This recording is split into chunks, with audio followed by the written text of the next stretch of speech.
بسم الله الرحمن الرحيم. سعيد دني وحويان ننك الله دورتي حدير مدحوينها gobolka Puntland ee Soomaaliya.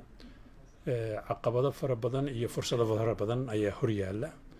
Haddii fursadaha han ka bilaabo waxa weeye waa safxad cusub ayaa u bilaabmaya ama waji cusub ayaa u bilaabmaya. Dadku way soo dhaweynayaan marka fursad weyn inuu dadkaasi kasbado oo wanaaga ay keenayaan iyo qalbiga furan oo ka dhabeeyo ayaa muhiim ah. Hadduu taa yeelana waxyaabo badan ayaa u hagaagi doona.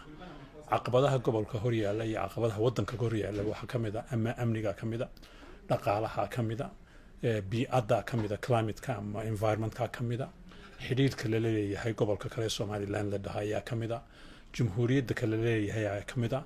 Marka way fara badan yihiin xisaabahaasi hadduu deganaanshaha ugu horeeya keeno uu kasbado dadka wanaaga ku soo dhaweeyay waxa laga yaabaa caqabadahaasina sidii loo xalin lahaa at least intii qaybtiisa ahayd inay fududaato. haddii taa laga faa'iideysan waayana ilaahay kama baryana waxay noqon doontaa dhiilo u timaada maaha gobolka Soomaaliya oo dhanba.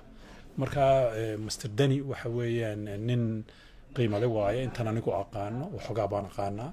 waa nin diinta ku wanaagsan maamulna hore u soo maray. marka fursadahaasi siduu isku keeni lahaa waxay ku xidhan tahay dadku isagu isku hareereeyo qiimahooga, farsamadooda iyo wanaagooga.